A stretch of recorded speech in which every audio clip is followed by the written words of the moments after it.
Gloire soit au Père, et au Fils, et au Saint-Esprit.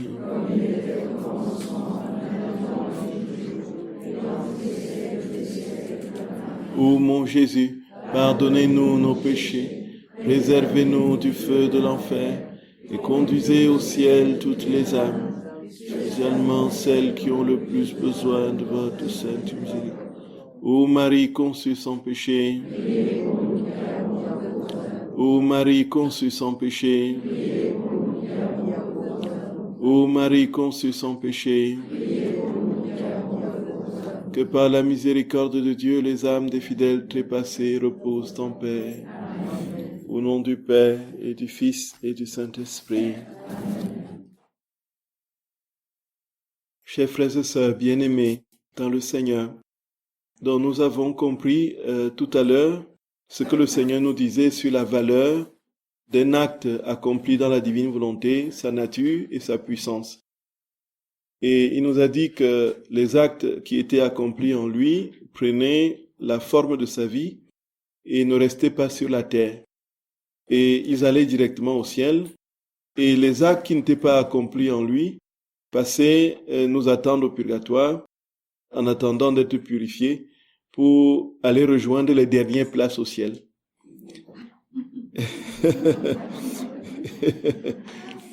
Et le Seigneur nous a fait comprendre que peu importait la nature de l'acte que nous posions, que cet acte soit conscient ou inconscient, naturel ou spirituel, petit ou grand.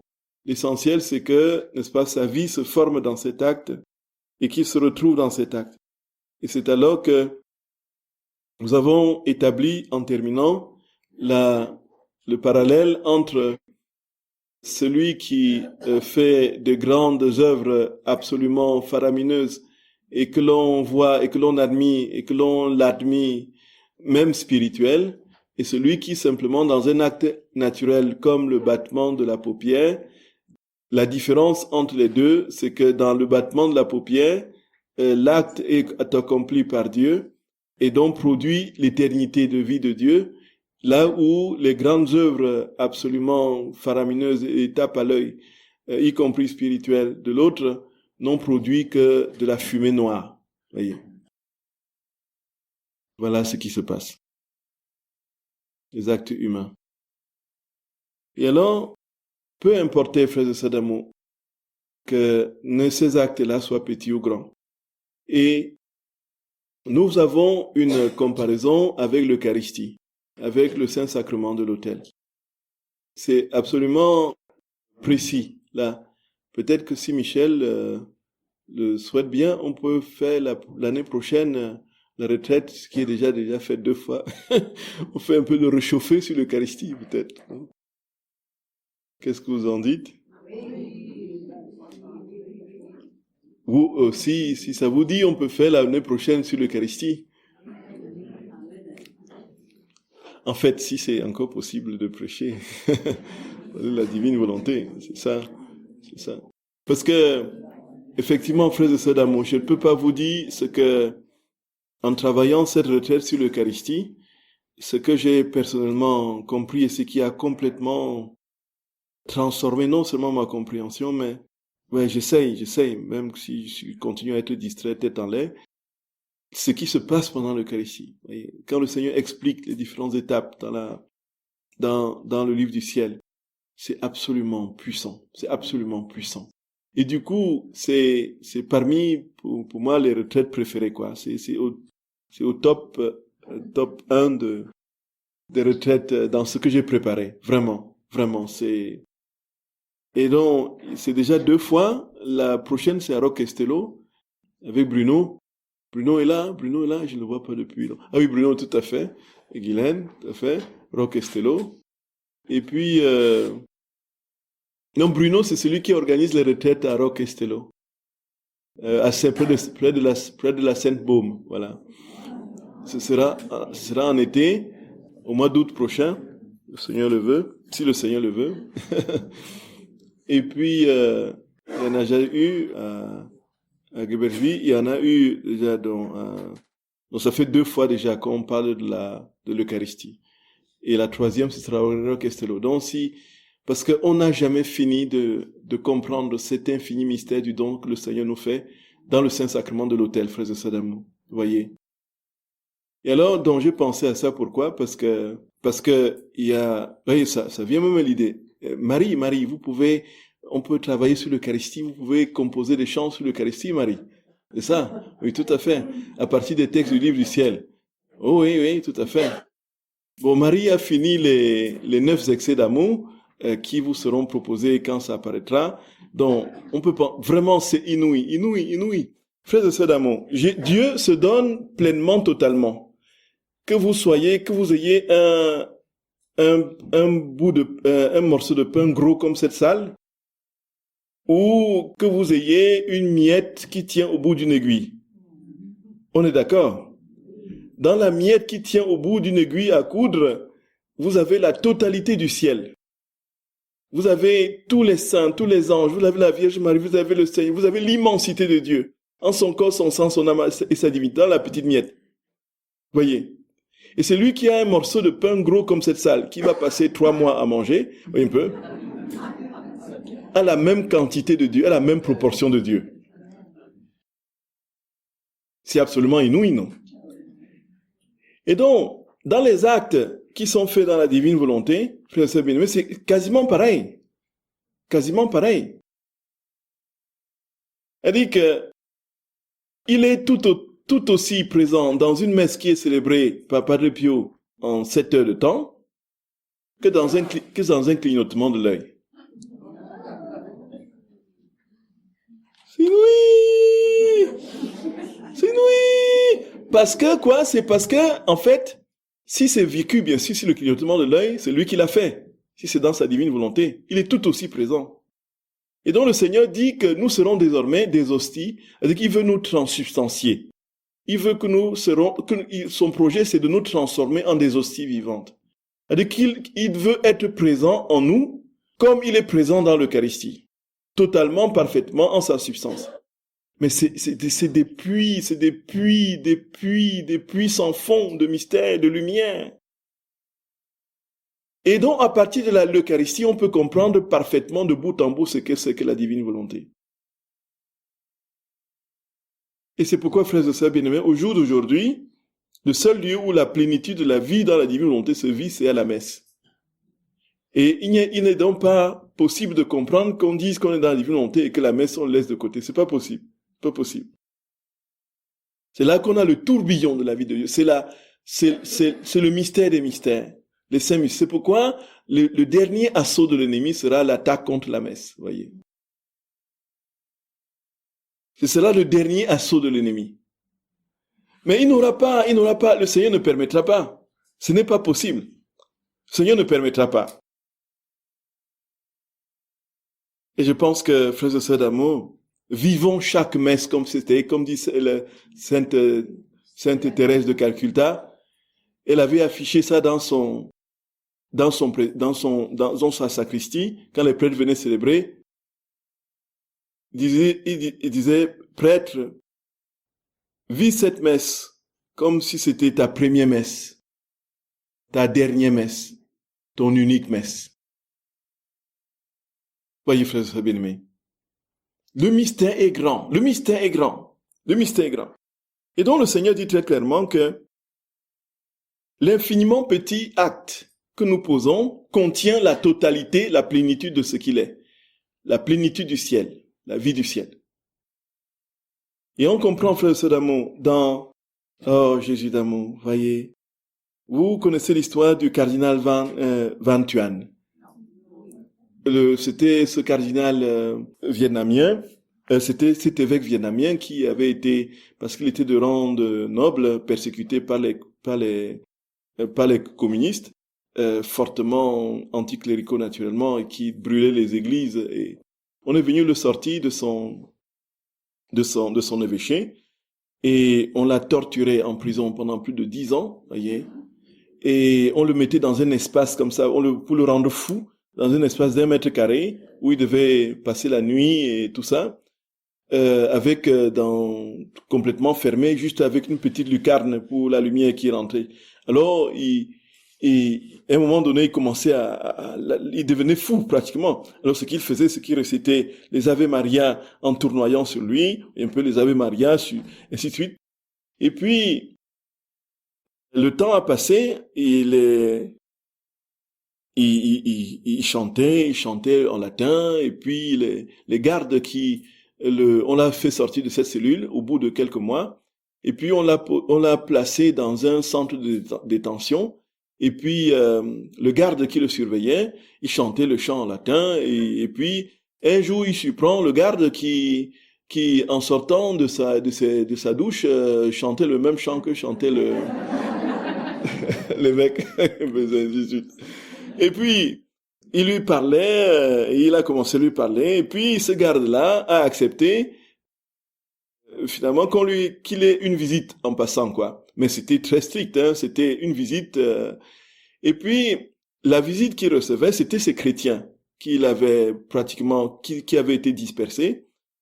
Et là-dedans, le seul garde qui lui était favorable lui avait permis cela, les autres étaient farouchement méchants, le torturaient, continuaient la torture, et ainsi de suite. Et puis, lorsque les chrétiens venaient trier sur le tas, il a soufflé quelque chose d'un tout petit peu, chuchoté un truc, et puis, quand ils revenaient, ils apportaient ils emballaient un truc dans une petite bouteille, et puis dans un truc sur lequel ils avaient écrit médicaments, voyez un peu. C'était en fait les bouts d'hostie, les bouts d'hostie et le vin pour la messe. Et comme il avait mémorisé les paroles de consécration et le déroulement de la messe, la nuit, dans sa couverture, n'est-ce pas, lorsque le couvre-feu, là, il sortait les miettes, là, et là, il mettait une miette de pain dans la pomme, et puis un peu de vin, voilà, et puis, dans la couverture, il célébrait la messe, la pomme de main. Et puis, quand il s'est rendu compte qu'il y avait quelques chrétiens détenus avec lui, il mettait une hostie, après il découpait en plusieurs petits morceaux, et quand il avait fini de célébrer, il passait sous la couverture aux détenus comme ça, voyez. Gloria, frères et sœurs bien-aimés. Et c'est comme ça qu'il a tenu. Il célébrait la messe dans la paume de ses mains. Mystère grand. Et tout le ciel descendait dans la paume de la main. Dans la miette d'hostie, il y avait la totalité de la vie de Dieu. Les anges étaient là, sous les couvertures. Saint Joseph était là, la très sainte mère, tous étaient là. Où est-ce que le divin prisonnier ne va pas aller? Vous l'amenez aux toilettes, il vient avec vous. Il est sous les couvertures, frères et sœurs bien, dans les paumes, dans les creux de main de son serviteur. Il passait, voilà. Voyez, quand Jésus dit « Soyez prudents, rusés comme des serpents et simples comme les colombes », voilà là une ruse pour la gloire de Dieu. Là, une ruse pour la gloire de Dieu. Dans une communauté religieuse, il y avait un frère qui recevait des visites comme ça et des bons repas qui lui étaient donnés. Voyez un peu. Et puis, un jour, il ne voulait pas partager donc son repas avec les autres, donc il a emballé ça très correctement. Il a écrit dessus médicaments.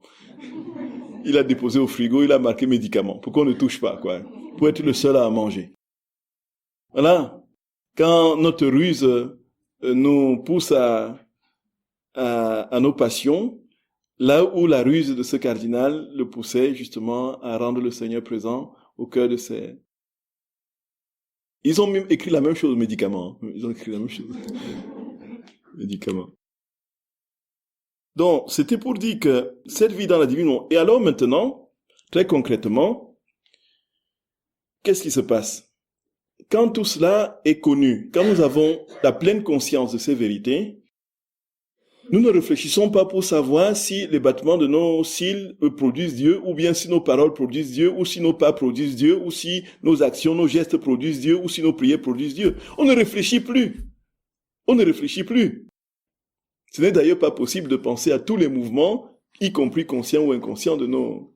Vous êtes d'accord? On ne peut pas réfléchir tout le temps sur le pas qu'on met devant l'autre en disant « Jésus, je t'aime, on met un pas devant l'autre, Dieu sort, Dieu sort. » Non, non. Si vous réfléchissez au réflexe, vous perdez le réflexe et vous chutez. Si vous réfléchissez au pas que vous posez devant l'autre, vous allez trébucher. Déjà ça. Donc en fait, tout n'est pas dans la conscience que l'on met dans les mouvements, dans les actes. Même quand ils sont conscients. C'est dans l'acte préalable ou actuel. L'acte préalable qui va régir le reste. Le reste, on ne réfléchit plus. On ne peut pas s'imaginer que celui qui soit en train d'enseigner les mathématiques soit sous chaque formule x, y égale, vous voyez, et puis il est tout le temps dont Jésus dit que x, y égale, vous voyez, égale z. Jésus dit que, voilà, pi égale 3, 14. Jésus dit que, voilà, Jésus vient enseigner le troisième principe de la thermodynamique. Frères et sœurs bien-aimés, si vous faites ça, vous allez avoir une commotion cérébrale. Et vous allez à un moment donné complètement commencer à délirer un peu. Parce que ce n'est pas possible. Donc, vous dites Jésus, viens enseigner en moi, viens tenir la classe en moi, viens enseigner les mathématiques. Point final. L'acte préalable, l'acte est posé, l'acte actuel est posé. Jésus vient et vous enseignez vos maths tranquillement, sans plus, vous ne pouvez pas penser mathématiques, matériellement à Jésus pendant que vous enseignez les formules mathématiques. On est d'accord? Mais vous enseignez simplement, mais ce qui se passe, c'est que si nos yeux spirituels, nos yeux s'ouvrent, on voit Jésus en train d'enseigner les mathématiques. C'est ça en fait ce qui se passe. Vous n'avez pas la conscience de ce qui se passe, mais c'est Jésus qui en vous désormais est en train d'enseigner les mathématiques aux enfants. Et c'est comme ce sont ces enseignements, les maths que vous avez enseignés, parce que ce sont des actes divins, vont vous retrouver au ciel. C'est cela, frères et sœurs bien-aimés. C'est cela. Alors, quand on a compris ça, on va se poser la question. Effectivement, et ça c'est la question que Luisa pose à Jésus, mais en fait, un seul acte peut suffire, non? Et Jésus dit lui-même très clairement qu'un seul acte, puisqu'un seul acte contient toute l'éternité de Dieu. Un seul acte dans la divine volonté contient toute l'éternité de Dieu. On est d'accord? C'est donc ce que Jésus dit. Donc, un seul acte peut suffire pour sanctifier notre vie, diviser notre vie et travailler à... Voyez. Et alors, on pourrait donc se poser, tout simplement, poser un seul acte. La vie serait facile, on gagnerait notre ciel, voilà, rapidement. On dit Jésus, on se concentre un moment, vous voyez, Jésus, je t'en supplie, viens regarder, viens clignoter l'œil en moi, on lève le truc, voilà, l'acte est posé. Et puis, maintenant c'est terminé, bon, c'est bon. L'acte éternel qui fait sortir Dieu va couler dans les éternités, s'étendre, et tout ça, il fait son boulot, et nous faisons autre chose maintenant, on s'occupe d'autre chose, vous voyez. On pourrait faire ça, non? On pourrait faire une réserve d'actes, voilà, qui vont tout simplement constituer, n'est-ce pas? Non, non. Jésus dit, en fait, la vie, ça ne va pas former la vie en nous. La vie divine se forme dans l'âme et dans l'être sur le principe de la répétition des actes. C'est-à-dire qu'il y a une répétition nécessaire, indispensable, qui va former la vie. Et là, le Seigneur, frère et bien-aimé, va nous donner des enseignements d'une sublimité, alors absolument incroyable. Jésus dit au tome 28, si vous avez déjà lu le livre du ciel, vous allez vous rendre compte que tout, en fait, c'est la même chose qui se répète. C'est Jésus qui dit les mêmes choses. Alors, il dit les mêmes choses, parfois graduellement, avec une intensité toujours plus grande au fur et à mesure qu'il le dit, avec des exemples nouveaux, et avec d'autres manières de le dire, de sorte que ça revient tout le temps au même, et vous comprenez au fur et à mesure, toujours de manière plus lumineuse, ce qu'il veut nous expliquer. Voyez, c'est comme ça que Jésus... C'est pour dire, j'ai choisi les passages phares. Au tome 28 du 16 juillet 1930. ma fille, un acte seul ne forme pas la vie ni toutes les œuvres dans les créatures. Dans la création, la divinité elle-même voulait au moins 6 répétitions pour former toute la machine de l'univers. Jésus prend l'exemple sur la création, sur Dieu. Dieu, pour que la création advienne, il a fallu 6 actes, dont 6 jours. Alors, Dieu aurait pu, en une fraction de seconde, en une fraction de temps, décréter que tout existe. On est d'accord? Alors, il aurait pu, en une seule parole, faire sortir et la terre et le soleil et la lune et les étoiles et la mer et les habitants de la mer et les habitants de la terre et ainsi de suite, tous les astres, tout l'homme, ainsi de suite. Il aurait pu, en une seule parole, réaliser toute la création. Mais il a réalisé de manière cadencée en 6 actes. Alors, il dit que même lui, il a fallu qu'il prenne 6 actes, donc il répète des actes pour pouvoir former la création. De même, dans la rédemption, frères et sœurs bien-aimés, on aurait pu imaginer Jésus qui descend du ciel et immédiatement, en une fraction de temps, il s'incarne, il réalise en une fraction de temps, il grandit en une flèche, là, il y a une plante là qui pousse à vue d'œil, comme ça. Alors, le voilà déjà sur la croix, et puis le voilà qui meurt, et puis il aurait pu, en une fraction de temps, réaliser la rédemption. Mais il a patienté sur plusieurs décennies. Et suivant les étapes d'une humanité avec tout ce que ça comporte. Il était petit bébé, il est devenu jeune adolescent, il est devenu, n'est-ce pas, travailleur ouvrier dans la menuiserie de son père, et il est resté pendant 30 ans caché, il a commencé à prêcher, c'est là.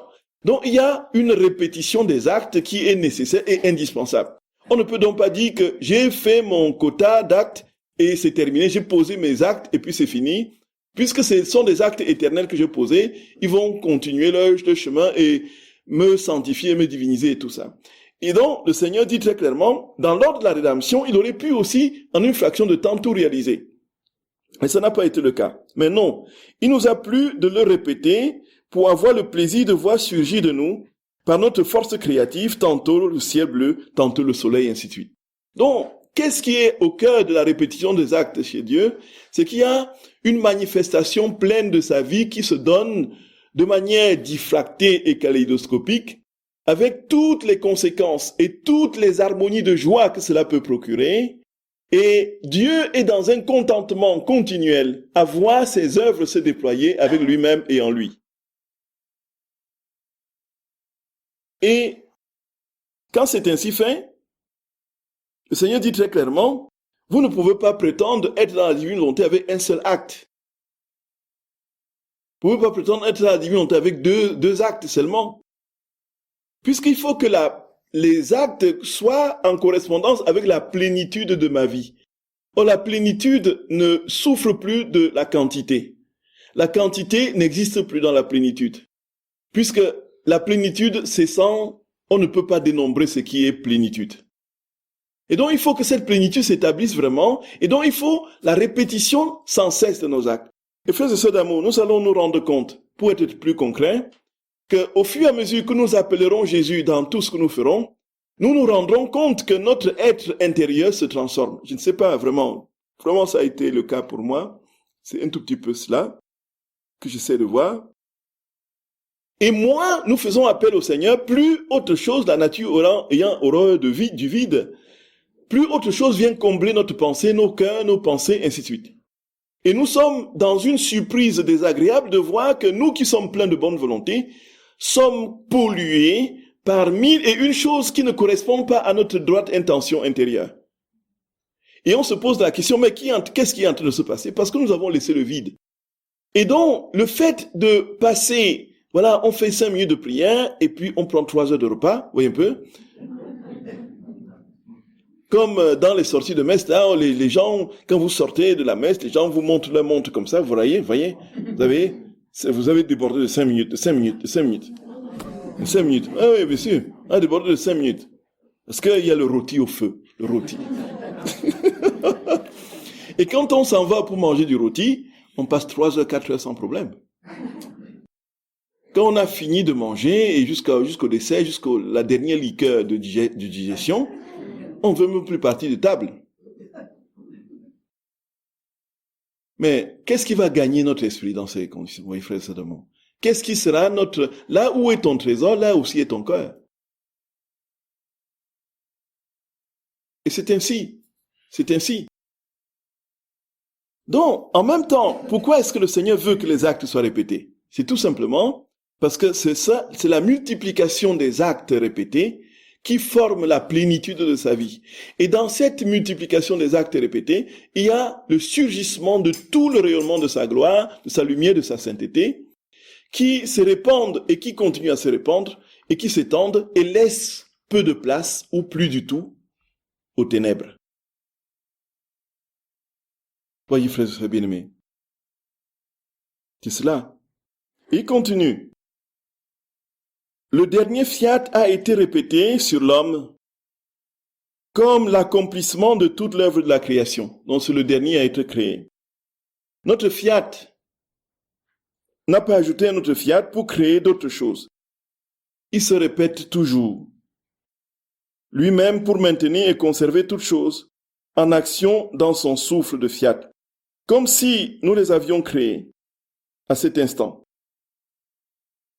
Par la répétition, l'amour grandit et le plaisir est redoublé. On apprécie plus ce qui est répété. Et on ressent la vie de l'acte qu'on répète. Ainsi, lorsque tu continues tes actes dans ma divine volonté, tu viens à former en toi la vie de ma divine volonté. En répétant tes actes, tu fais grandir cette vie et tu la nourris. Crois-tu qu'en ne les répétant que quelquefois, tu aurais pu former sa vie en toi? Point d'interrogation. Non, ma fille. Tu aurais pu tout au plus sentir son air bienfaisant, sa force et sa lumière, mais non pas former sa vie.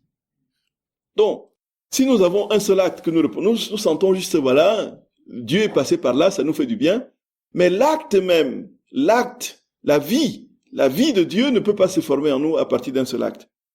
Et Jésus va aller plus loin en prenant les exemples de la nature. Les actes qui ne cessent jamais sont nécessaires afin de pouvoir dire « je possède la vie du fiat ».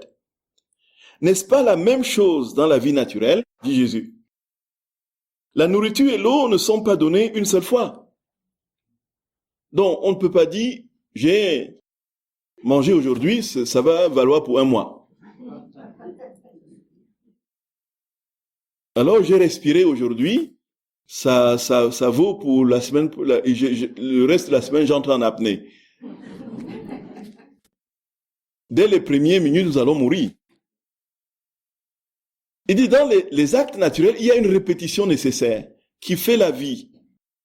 Et nous ne pouvons donc pas penser qu'avec un seul acte dans la divine volonté, on va former la vie de Dieu en nous. La nourriture et l'eau ne sont pas données une seule fois, puis mis de côté, sans que plus rien d'autre ne soit offert à la créature. Elles sont données chaque jour. Si on veut conserver la vie, il faut la nourrir. La même chose, frère bien-aimé. La même chose. On entend certains prêtres qui disent, en fait, il y a trop de messes ou il y a beaucoup de messes. En fait, il faut habituer les gens au temps où il n'y aura plus de prêtres pour célébrer la messe. Donc, en attendant, on ne célèbre pas la messe parce qu'il faut habituer les gens. Mais je réponds, mais en fait, habitue-toi à ne pas manger au temps où il y aura la famine. Voyez un peu. On verra comment, voyez. Voyez, des raisonnements comme ça. Des raisonnements comme ça. C'est l'Eucharistie qui tient le monde. On la supprime, qu'est-ce qui reste, frère Sabine? Hein? Un autre texte similaire, pour parler de la nécessité de répéter tout le temps les actes. Frères et sœurs bien-aimés, c'est... Et on comprend pourquoi le Seigneur peut nous dire « Soyez parfaits », parce qu'on peut véritablement être parfait si Dieu est tout le temps présent. C'est rendre la vie dans la divine volonté, on peut dire que c'est rendre Dieu permanent. C'est rendre Dieu continuellement présent dans nos vies, dans nos existences. Dans tout, c'est inouï. L'autre texte similaire, donc c'est au tome 29 du 4 mai 1931, donc c'est toujours sur la répétition des actes. Et là, Jésus va dire quelque chose de très très fort. Il dit que ce sont ces actes répétés qui constituent notre sang, le sang de la vie divine. Jésus dit, les actes répétés sont comme la sève de la plante. Sans elle, la plante sèche et ne peut produire ni fleurs ni fruits. Parce que la sève est le sang vital de la plante qui circule en elle. La conserve, la fait grandir et produire les fruits les plus beaux et les plus savoureux pour former la gloire et le bénéfice du fermier. S'il n'y a pas de sève dans la plante, il ne peut pas avoir de vie dans la plante. C'est ce que Jésus dit. Et donc la sève de la vie dans la divine volonté, c'est la répétition des actes de la divine volonté. C'est ça qui fait sa sève. Cependant, cette sève ne se forme pas par la plante toute seule. Le fermier doit veiller à arroser et cultiver la plante. Et pas seulement une fois, mais sans cesse. Il doit lui donner l'aliment quotidien qui lui permet de s'épanouir. On imagine, n'est-ce pas, un fermier qui laboure le champ et puis qui jette la graine. Comme ça, il s'en va. Il ne s'occupe plus de ça, du champ. La mauvaise herbe pousse. Non, il ne s'occupe plus de ça. Et puis, il compte venir récolter après. Alors, il ne traite pas, il n'y a pas de traitement. Rien. Il n'arrose pas, il n'y a pas absolument rien. Quelques mois après, il vient à la période de récolte pour récolter. Qu'est-ce qu'il va récolter, frère Sabine? Dis-nous ce qu'il va récolter. Ouais, Jésus, c'est un. Oh, Jésus d'amour. Mon Dieu, on se dit, mais où est-ce qu'il prend des exemples comme ça tellement? Des exemples sous nos yeux, à notre portée, terre à terre, pour nous faire comprendre ces vérités sublimes du ciel. Il prend des exemples de notre vie de chaque jour quotidienne, là, vous voyez. Et il peut multiplier des exemples comme ça à l'infini. Mais il est incroyablement intelligent, notre Seigneur. Ah! Waouh! Voyez, tu vois maintenant ce que représentent les actes répétés, dit Jésus. Ils sont le sang de l'âme. Donc, si le corps n'a pas le sang qui circule, il ne vit pas. Si l'âme n'a pas les actes de Dieu qui sont répétés en elle, l'âme ne peut pas vivre dans la divinité. C'est pas possible. L'aliment, la conservation et la croissance de mes dons. Donc, ils sont le sang de l'âme, l'aliment, la conservation et la croissance de mes dons. Moi, l'agriculteur céleste, je ne cesse pas de t'arroser. Je ne risque pas d'être paresseux, puisque c'est toi qui reçois cette sève vitale. Celle-ci vient à toi lorsque tu répètes les actes dans ma volonté au fond de ton âme.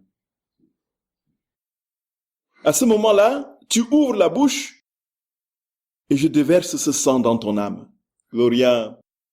Oui, frères et sœurs bien-aimés. Alors ce sang, c'est moi qui vais te faire la transfusion sanguine. C'est moi qui te fais la transfusion sanguine. Et cette transfusion, c'est ma vie qui coule en toi. Parce que tu as gardé ta bouche ouverte. Voyez? Parce que si tu la fermes, plus rien ne peut rentrer. Et donc, cet acte de garder sa lampe allumée, son cœur disposé, toujours disposé, c'est dans la répétition de l'acte, des actes, de l'acte de s'ouvrir, de l'acte de se rendre disponible, de l'acte, d'aimer, de désirer, que la vie divine coule dans l'âme. Et en ce moment, frères et sœurs bien-aimés, l'âme, parce qu'elle est irriguée de la vie de Dieu, se transforme elle-même en Dieu et devient, comme dit Saint Pierre, participant de la nature divine. Et Jésus, au tome 30, du 30 mai 1932, dit que seuls les actes continuels peuvent accélérer la marche, surmonter les obstacles et être les seuls conquérants, capables de conquérir Dieu et la créature. Donc là, il y a quelque chose que nous devons saisir, frères et sœurs bien-aimés. Seuls les actes continuels peuvent accélérer la marche, surmonter les obstacles et être seuls conquérants, capables de conquérir Dieu et la créature.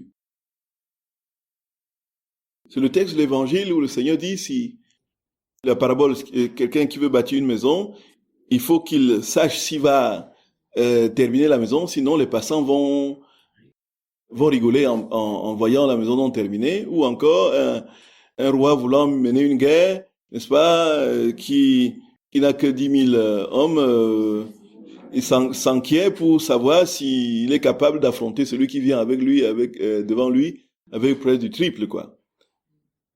Donc sinon, il va être tout simplement avalé comme en une bouchée. Donc, de même, si nous commençons quelque chose que nous ne terminons pas, est-ce que nous pourrons dire que nous avons commencé les études de médecine et nous sommes arrêtés en 3e année? Est-ce que nous pouvons dire que nous sommes docteurs en médecine? Est-ce que nous pouvons dire que nous sommes médecins? Nous n'avons pas la complétude, justement, de la formation nécessaire pour être médecin. À quoi ça aura servi? Est-ce que nous ne pourrons véritablement pas exercer ce pourquoi nous sommes engagés? Donc, il faut aller jusqu'au bout. Il faut terminer ce qu'on a commencé. Et donc, la vertu de la constance est une vertu dans la divine volonté absolument indispensable. La constance dans les actes que l'on pose dans la divine volonté, la constance en tout. Comme Jésus dit lui-même, dans toute la création, il y a cette vertu de la constance qui est fortement gravée. Le ciel au-dessus de nous, comme dit Jésus, n'est-ce pas, il ne bouge pas. On ne peut pas imaginer que le ciel, à un moment donné, dit, bon, je vais me retirer. Et puis, je vais revenir le lendemain. Et puis, nous imaginons, si se retire une seule fois, nous serons tout simplement en une fraction de temps calcinés par le soleil. Et donc, il n'y a plus de couche d'ozone pour filtrer, n'est-ce pas, les rayons ultraviolets. Et nous serons dans une situation, tout simplement, nous serons des charbons vivants, carbonisés. Nous serons, non pas des charbons, pas vivants, des charbons, voyez. Tous les 8 milliards d'habitants sur la Terre seraient tout simplement des charbons. En une fraction de temps. Brûlés, carbonisés par le soleil, qui a à son centre près de 6000 degrés Celsius. Tout ça va fondre sur vous. Oui, frères et sœurs bien-aimés. Et puis, il y a cette constance dans l'univers qui est un attribut de Dieu, qui fait que les choses marchent, les choses fonctionnent. De même dans nos relations, on dit oui, je vais faire telle chose, on commence, on abandonne. On commence et on abandonne. On commence les heures de la passion, on abandonne. Oh non, je vais juste passer au mois de Marie. Oh, on commence le mois de Marie. Oh non, ça c'est trop difficile, c'est trop long, c'est trop compliqué. Voilà notre vie, frères et sœurs bien, y compris spirituelle. Voilà comment nous fonctionnons. Voilà comment nous fonctionnons.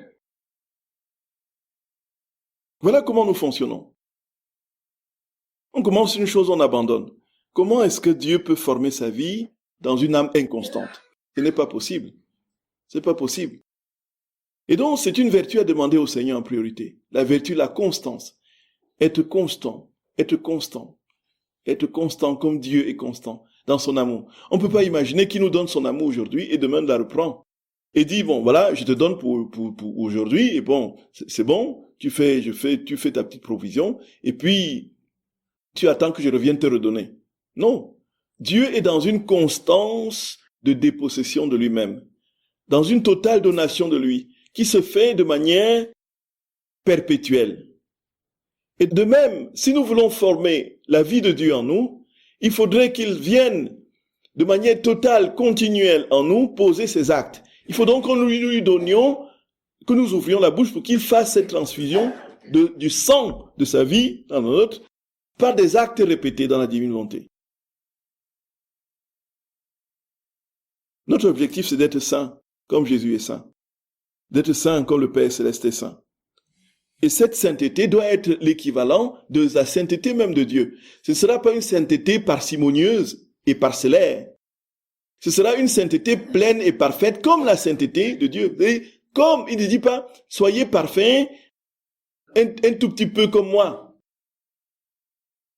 Il dit, soyez parfaits comme votre Père Céleste est parfait. Et donc, cette injonction, c'est un commandement. Et si, qui dit commandement, dit possibilité de réalisation du commandement. Sinon, il n'y a pas de commandement possible. Et en ce moment, frères et sœurs bien-aimés, ce qui se passe devant nous, c'est que nous voyons tout simplement notre vie gagner en vertu. Ce sont des vertus, cette fois-ci, divines, pleinement établies en Dieu, dans sa vie divine en nous. Si quelqu'un dit qu'il est dans la divine volonté pendant 4, 5 ans, 6 ans, 7 ans, et que rien ne change en lui, il faut se poser la question, mais c'est quoi cette vie dans la divine volonté? C'est quoi ça vraiment? Qu'est-ce qui se passe pour qu'il y ait tant de vie? Oui, frères et amis, nous voyons aussi ça dans nos paroisses. Des personnes qui ont, des chrétiens en général, je ne parle pas de nos paroisses, des chrétiens qui ont consommé des tonnes et des tonnes d'hosties depuis leur première communion. Dont le cœur est toujours dur et méchant. On sait pas, mais qu'est-ce qui se passe? Qu'est-ce qui s'est passé en vérité? Nous voyons bien. C'est que la bouche n'était pas ouverte. En fait, la bouche de l'âme n'était pas ouverte. Alors, les tonnes d'hosties sont venues rester en surface. Et donc, immédiatement, le Seigneur est immédiatement parti après un quart d'heure, et puis nous a laissé avec notre cœur endurci, notre cœur dur, notre cœur de pierre. Il suffisait juste d'avoir une petite fente, une petite fissure, pour que le Seigneur commence à se frayer un passage dans ce granit de cœur. Mais non, complètement un bloc de granit hermétique. Mais posons-nous la question, si pendant, disons, 5 ans, nous lisons le livre du ciel, nous méditons les heures de la passion, nous posons nos actes dans la divine volonté, nous lisons l'écriture, nous allons à la messe, nous nous confessons, nous posons les actes continuels, que rien ne change en nous, ce n'est pas possible. Ce n'est pas possible, frères et sœurs bien-aimés. Est-ce que nous sommes d'accord? Que rien ne change en nous, ce n'est tout simplement pas possible. Ce n'est pas possible. Sinon, tout ce que nous avons fait était forensique, extérieur et superficiel. Il n'avait pas la capacité, effectivement, de saisir l'âme intérieure. Surtout lorsque l'on a en face l'empressement de notre Seigneur. Frères et sœurs d'amour, Jésus, nous croyons que c'est nous qui l'avons choisi. Non, il dit, c'est pas vous qui m'avez choisi. C'est moi qui vous ai choisi. Lorsque nous avons en face un Jésus qui est assoiffé, un Jésus qui est déchiré de la soif des âmes, un Jésus qui dit que tout en lui n'est que soif et que la plus grande souffrance qu'il a endurée, ce n'était pas les coups et les blessures, ce n'était pas les crachats, ce n'était pas tout ce qu'il a subi comme flagellation, comme ce qu'on ne peut jamais imaginer. La plus grande souffrance de Jésus, il dit que c'était la soif qu'il avait des âmes. Il dit que quand il était sur la croix, frères et sœurs bien-aimés, tout en lui criait, j'ai soif. Tout en lui criait, j'ai soif. J'ai soif, j'ai soif. Les plaies de Jésus criaient, j'ai soif. Les petites blessures, les égratignures sur tout son corps, devenues une vaste plaie, criaient, j'ai soif. Tout son être criait, j'ai soif, j'ai soif. C'était ça la plus grande souffrance de Jésus qu'il a endurée lors de sa passion, c'est ce qu'il dit. Il avait soif des âmes. Et voici, frères et sœurs bien-aimés, qu'on a en face une soif aussi dévorante, aussi brûlante, d'un Dieu qui veut tout entier nous absorber en lui, nous faire communier à sa vie de manière pleine. Il est là, il attend. Est-ce que, s'il te plaît, il y a une fameuse icône de Jésus au tabernacle. Vous voyez cette icône-là? Je l'ai reçue récemment. une icône où on voit le petit enfant Jésus, tout blanc vêtu comme ça, qui ouvre la porte du tabernacle. Vous voyez cette icône-là? Oui, il guette là. Il dit, qui est là? Qui est là? Est-ce qu'il va me dire bonjour? Est-ce qu'il va, voyez? Et puis, il regarde avec ses yeux tellement lents, tellement amoureux, ses yeux là, lumineux et remplis d'amour et de tendresse, de douceur. Il regarde, est-ce qu'il va faire un petit détour par ici? Il regarde, il cherche le regard, et lui, il est en train de regarder les vitraux. Il regarde les statues, il dit, ah, ça c'est du baroque, ah, ça c'est du gothique, et un peu. Il dit, est-ce qu'il va, et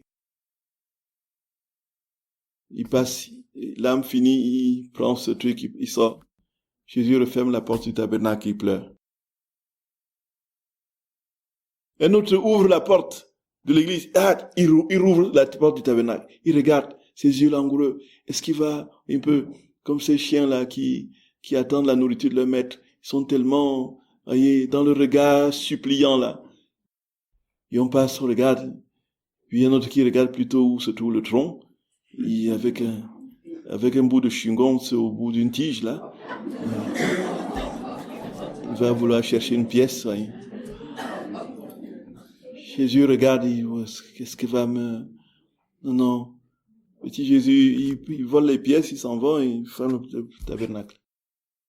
Le sacristain entre, et il dit, ah, voici quelqu'un. Il l'ouvre, tout grand comme ça, le sacristain. Et non, même pas aucun signe en sa direction.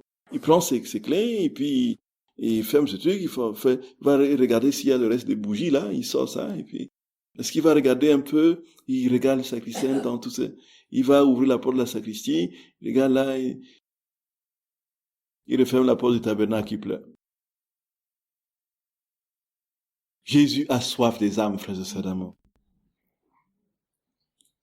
Jésus a soif des âmes. Et le prêtre arrive, il dit, ah là, il va, enfin, mon serviteur. Il ouvre la porte du tabernacle, tout souriant en le regardant. Le prêtre qui dit, ah oui, comment vous allez? Ça fait longtemps que je ne vous ai pas vu. Et le prêtre a vu les fidèles là, il couvre les fidèles pour, vous voyez. Jésus est là, il attend, quand est-ce qu'il va me dire bonjour? Il va tailler bavette. Ah oui, justement, oui. Et Jésus est là, il attend. Et puis il passe, il fait un petit regard comme ça, il fait comme ça. Il dit, ah oui, d'accord. Merci. Jésus dit, frères et sœurs d'amour, quand il était sur la croix, il criait, j'ai soif, j'ai soif. Quand on a en face un Dieu tellement assoiffé de l'âme, de l'homme, on ne peut pas ne pas penser un seul instant qu'en l'invitant, ne fût-ce que quelques minutes, il ne vienne pas. Une fraction de seconde de regard amoureux posé sur Jésus, il fond. Il dit, mon enfant, qu'est-ce que tu veux d'autre? Prends-moi tout, prends tout moi, prends tout. Je suis là. Avale-moi. Que faisons-nous ici sur terre?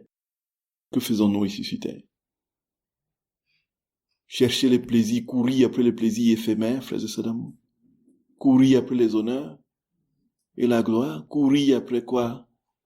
Les biens matériels. Que faisons-nous ici-bas?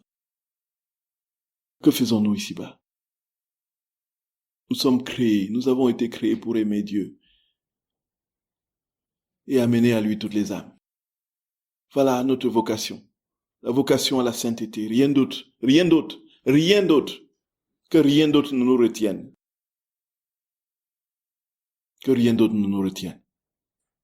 Rien d'autre. Jésus, que rien d'autre, Seigneur, ne permet que rien d'autre ne nous retienne. Comme la prière que le prêtre fait au bas de l'autel, tu as donné par ta main la vie au monde, que ce correspond le péché de moi. Fais que je demeure fidèle à tes commandements et que jamais je ne sois séparé de toi. Que jamais, Seigneur Jésus, nous ne soyons séparés de toi. T'en supplions, Jésus.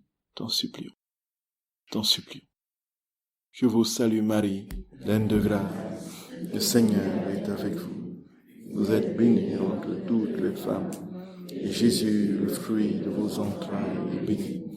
Sainte Marie, Mère de Dieu, priez pour nous pauvres pécheurs, maintenant et à l'heure de notre mort.